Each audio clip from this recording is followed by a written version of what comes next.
It begins as nothing more than a ripple in the still waters, as the morning sun begins to filter through the fog, turning the air all golden and heavy. First one ripple, and then the other, splashes quietly against your hull. The less experienced in the crew are unsure as to what to expect. Everyone sees Great Krakatoa through fresh eyes. They watch from the rigging as the vapours curl around a shadow before your prow, growing larger and larger. Your ship creaks as you turn to port and sail in its slip, and the city of ships passes you by on its southward journey. Welcome, adventurers, to another Red Quills tutorial. Today we're revisiting fantasy towns and cities. My name is Ryan and I will be taking you through the process step by step, discussing some important points to keep in mind and flesh out your world. And we'll finish up with this map of Smug Rock, the pirate stronghold on the back of Great Krakatoa. We start with a blank page and then we make a quick pencil sketch. I'm going to be starting this map by doing a watercolour outline of the waterline, the same as I did for our very successful video, How to Make a Naturalist Map, and because it makes people happy. And as I do, let's discuss fantasy cities. I've already spoken at length in my first video about creating towns and cities, about the actual practicality of town planning. Now for that, I used a stylized map of a real-world city, Liverpool in England, to show you how you can apply the principles of real-world towns to your fantasy world and create something that feels solid and real. Today, we're going to focus on the fantastical side of fantasy towns, and so we're going to create a wonder of the world. On the carapace of the giant crab Great Krakatoa, the pirates of the Gold Hunter Sea have made their stronghold and their capital. Roughly 600 pirates live here, on the carapace itself or in the tethered ships pulled along by Krakatoa as it swims leisurely from cove to cove. And on its peak is the tower that is the home of the Court of Corsairs, the Pirate Council. Fun, right? Let's get into it. As always, I've started by ruling out a 1-inch border, sketching the shape of the crab quickly, and then adding in the shapes of the various trailing ships. For the Krakatoa, I've shown not only the shell, which is really the only mappable part, as every other part of the crab will move relative to the town and is therefore less mappable, but I've also included, for context, the claws and the back legs. Note that I've made the back legs flat and fin shaped to assist the crab in swimming. Once I've sketched it out, including where I'm going to add the main title and labelled everything, I'll watercolour the waterline, ink in the coast, and then draw the individual buildings, add the details, and then shade. That's the main process. So now I'll break it down into world building elements and the steps that you can take in making it not just a fantasy city, but a fantastical city. And as I do so, you can watch the process itself. If you're creating a fairly normal, sedate, run-of-the-mill fantasy town without too much that really differentiates it from the standard medieval or Renaissance settlement other than the fact that you've got wizards running around, then check out my other video. It deals with a lot of the practicalities of town planning. But if you want a town that could never exist in our world, something with an overridingly strange landmark or a secret woven into its very foundations, then we need to iron out the details and make it work. So, the first step is to take a look at your plans for the town and what your prompt is. I talk about themes a lot on this channel. I know, I have become the very English teacher that I swore to destroy, but the fact of the matter is that as much as I hate to admit it, they were right. Themes are extremely important when you're creating your world. In this case, the theme that you choose for your city is the basis from which we'll unpack and unfold the unique aesthetic that we'll commit to. So, let's go into the different kinds of themes and how you can use them as prompts.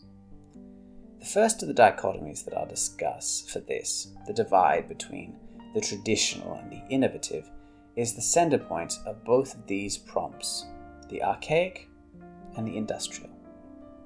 The question is really quite simple. In your world, and in this city in particular, do you think that true wisdom lies in the future or in the past? If wisdom lies in the past, then your world will be marked with ruins that tell the story of a once great civilization, now lost to time as people gradually diminish.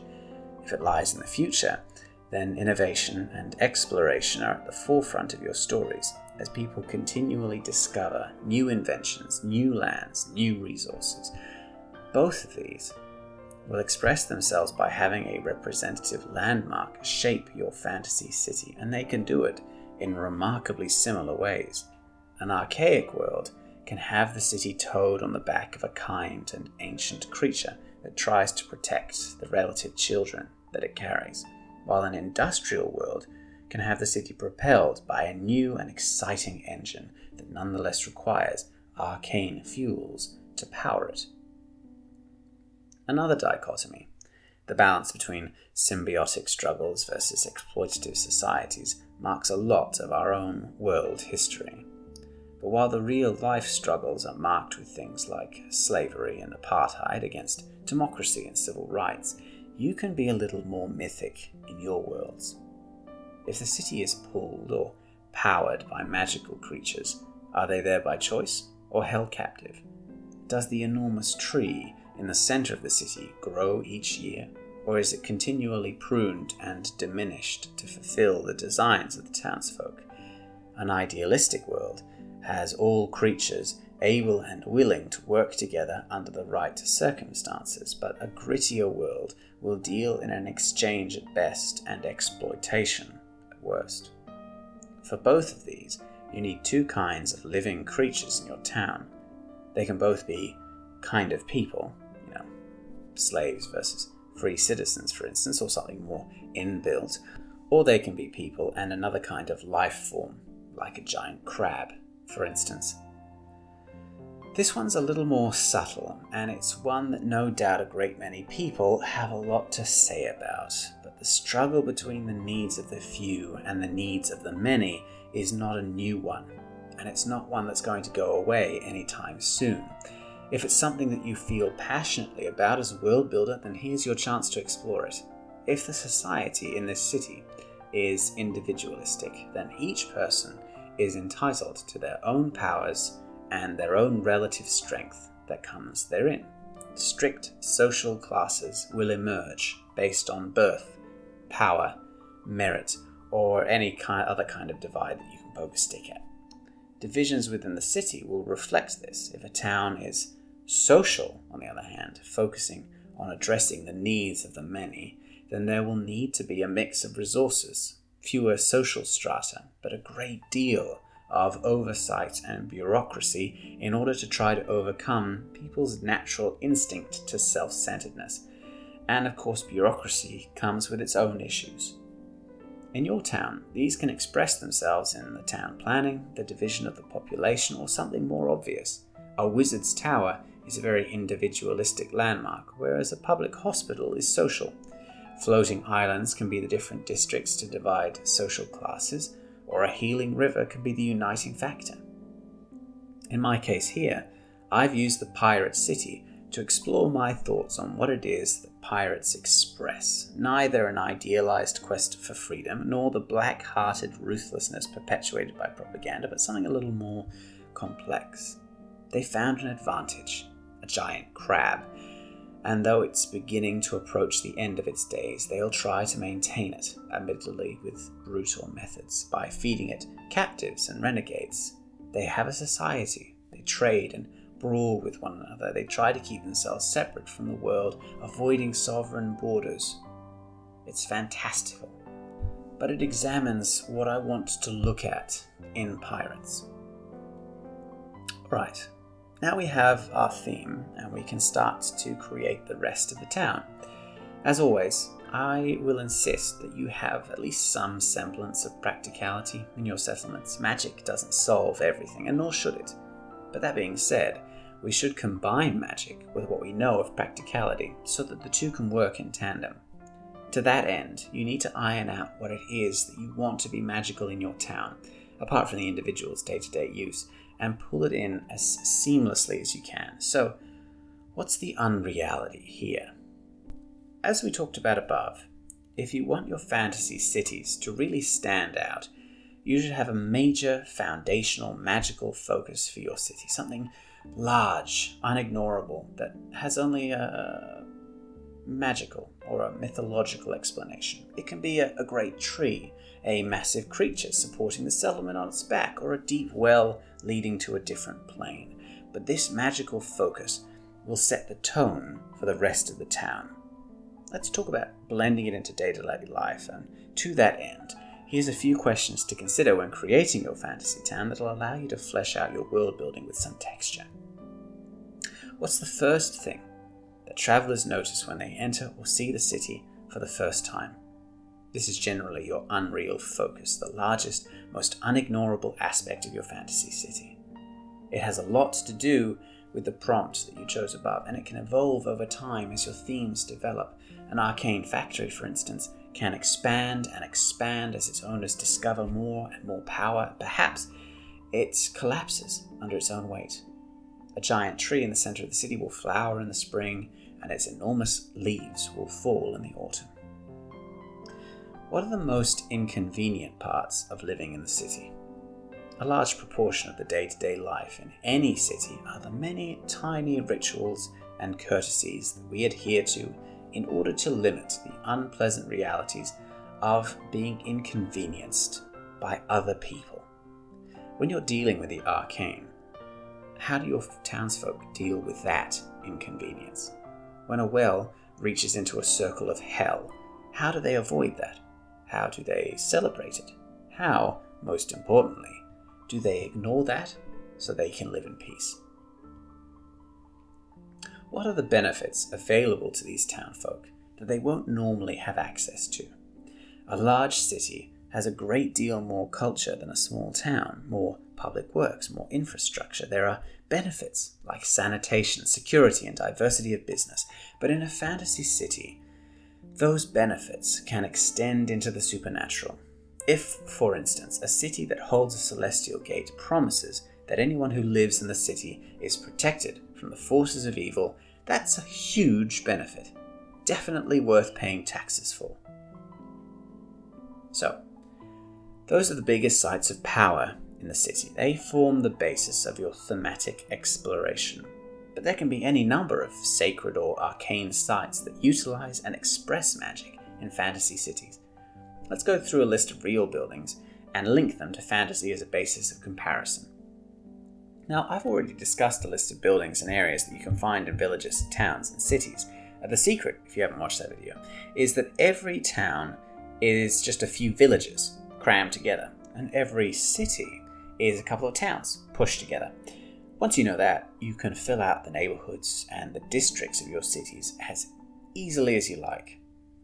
But generally, because magic is an expression of power, and power cannot be commonplace by its definition, only the largest and most important buildings will be inherently magical, or at least have a truly impressive level of magic. So, some large buildings and the fantasy implications in no particular order.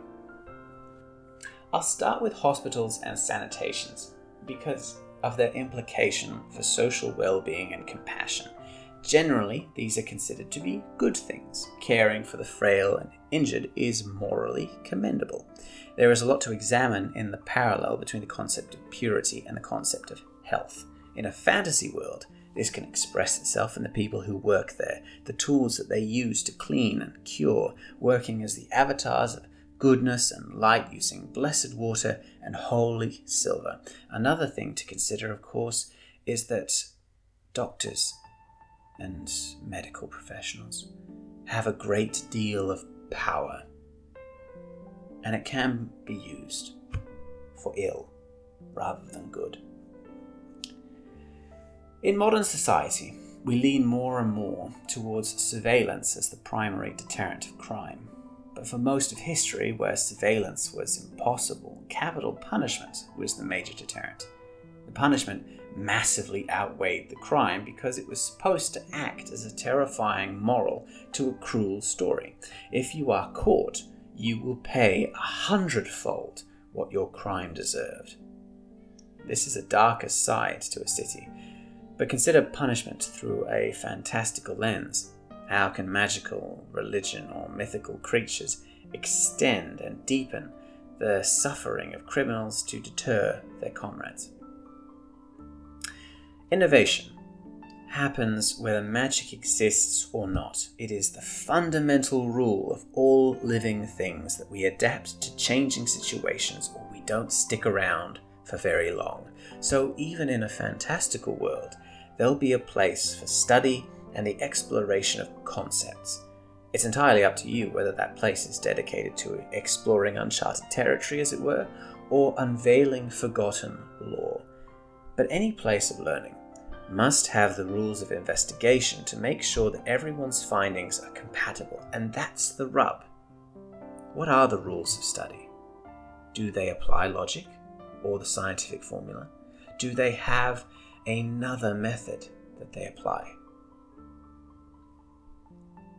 Magic is impressive, and what's impressive is also intimidating.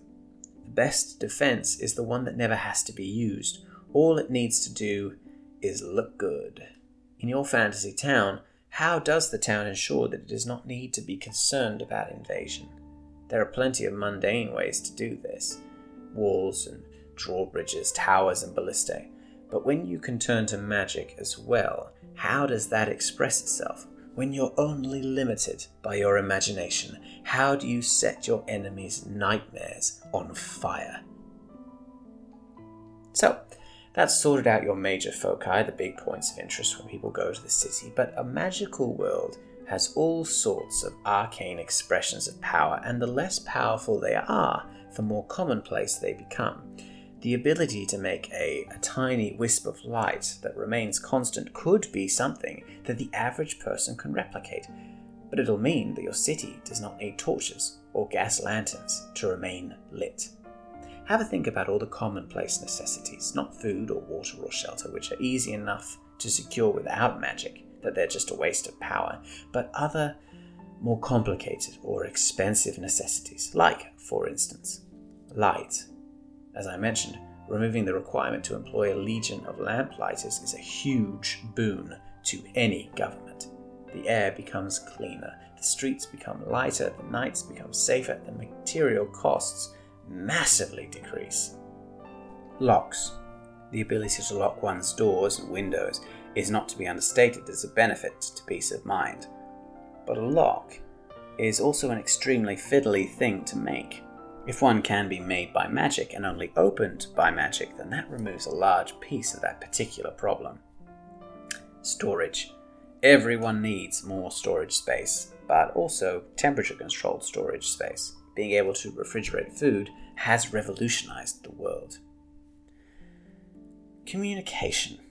We're used to being able to send a message to anyone, anywhere in the world, near instantly.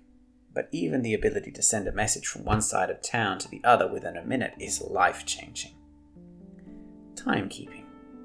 Clocks are complicated, fiddly, and bloody temperamental things. They constantly need correction to make up for the weight of their parts. Accuracy in timekeeping is invaluable, particularly on a large scale. Calculation or information is last, and it's probably the most problematic. The ability for the average merchant to have access to assisted calculations, financial information, or even to a bank account will change everything about commerce.